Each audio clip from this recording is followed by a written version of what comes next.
Jumpa lagi dengan saya, Ibu Rohaya Sagala. Di Kimia bersama Bu Aya, belajar kimia makin asik aja.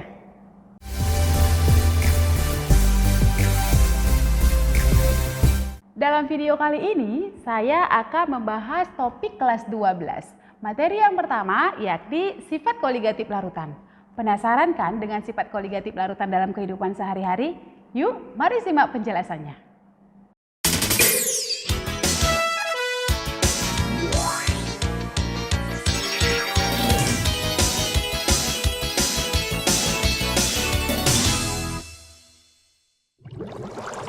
Tahukah kalian, kalau kita masukkan suatu zat non-volatil ke dalam pelarut ini, maka sifat fisis larutan ini akan mengalami perubahan loh. Larutan ini akan menghasilkan sifat koligatif larutan. Sifat koligatif larutan adalah sifat larutan yang tergantung pada jumlah partikel zat terlarut dalam pelarut. Ingat, hanya tergantung pada jumlah partikel zat terlarut. Jadi, tidak tergantung pada jenis zat terlarut.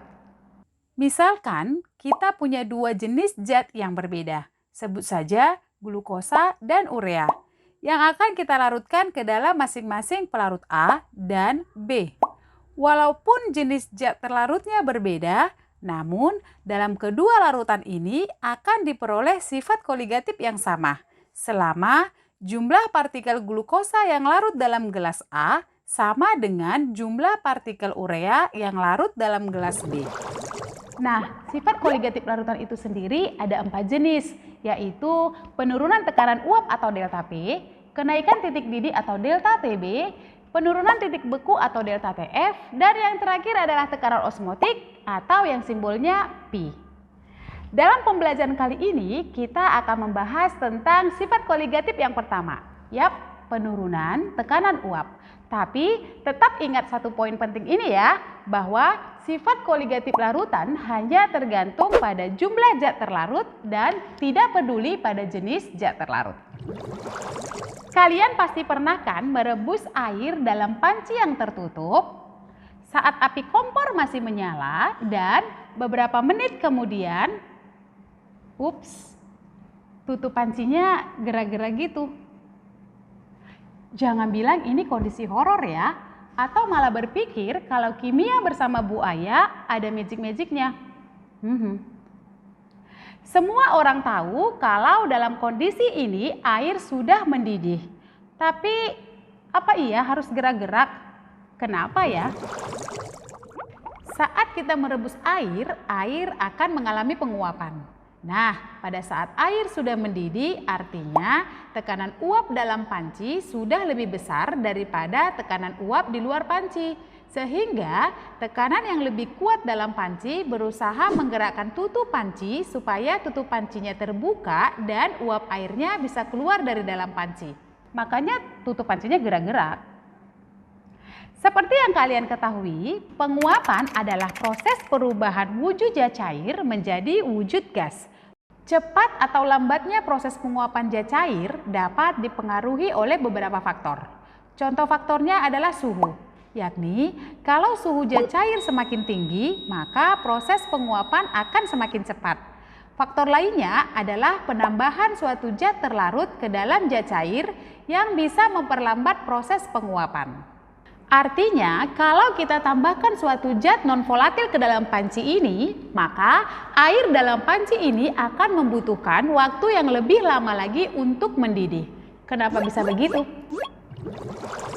Kalau kita masukkan zat terlarut dalam air, maka partikel air akan bertumbukan dengan partikel zat yang terlarut di dalamnya.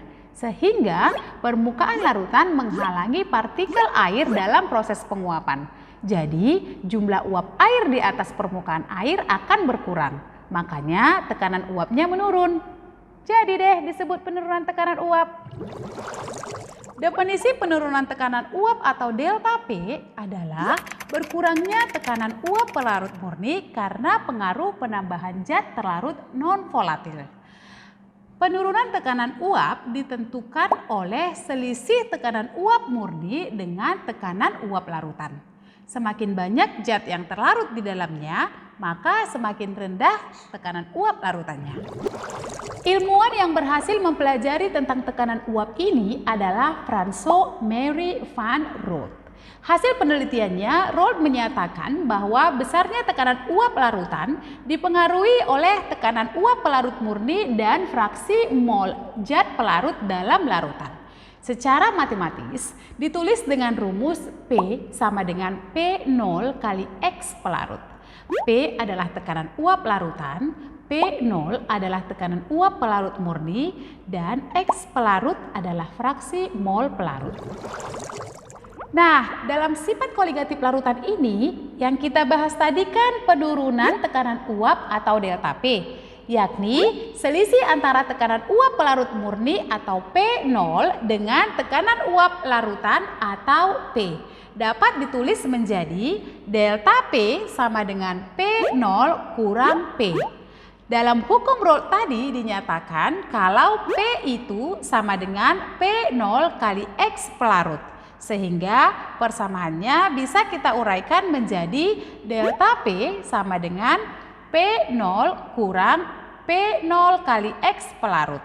Nah, kita juga bisa sederhanakan persamaannya menjadi delta P sama dengan P0 kali 1 kurang X pelarut. Pada rumus fraksi mol di kelas 10 dinyatakan kalau X terlarut tambah X pelarut sama dengan 1. Artinya 1 kurang X pelarut sama dengan X terlarut. Maka nilai akhir penurunan tekanan uap larutannya dapat kita tulis dengan rumus delta P sama dengan P0 kali X terlarut. Rumus ini berlaku untuk menghitung delta P ya, pada larutan non-elektrolit. Kalau pada larutan elektrolit beda lagi rumusnya karena ada pengaruh dari jumlah ion-ion larutan elektrolitnya. Nah, setelah kita membahas persamaan dari penurunan tekanan uap, ada baiknya kita berlatih soal untuk lebih memahami hukum Rood. Kita masuk ke contoh soal ya. Perhatikan contoh soalnya. Sebanyak 3 gram urea dengan MR sama dengan 60 dilarutkan dalam 90 gram air pada suhu 25 derajat Celcius. Jika tekanan uap air murni pada suhu tersebut adalah 24 mmHg, hitunglah A. tekanan uap larutan dan B. penurunan tekanan uap. Karena sifat-sifat koligatif larutan berhubungan erat dengan jumlah zat, maka kita wajib hitung dulu masing-masing mol zatnya, yaitu mol urea dan mol air. Nah, untuk mengetahui mol urea, kita gunakan rumus massa urea per MR dari urea.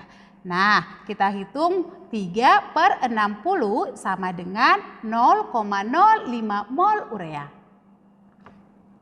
Selanjutnya kita hitung mol air dengan rumus yang sama, yaitu mol air sama dengan massa air per MR air.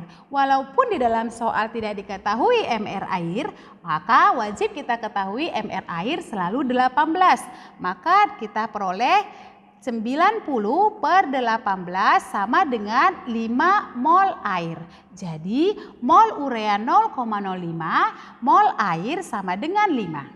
Setelah masing-masing jumlah mol zat kita peroleh, maka selanjutnya kita cari tekanan uap larutan atau P dengan rumus P sama dengan P0 kali fraksi mol pelarut. Dalam hal ini adalah fraksi mol air. Sama dengan 24 kali mol air per mol total. Artinya mol air tambah mol urea. Sama dengan 24 kali 5 per 5,05. Sehingga kita peroleh untuk tekanan uap larutan adalah 23,76 mmHg. Nah, tekanan ini masih tekanan uap larutan ya. Selanjutnya kita hitung delta P-nya. Dengan rumus delta P itu sama dengan P0 kurang P.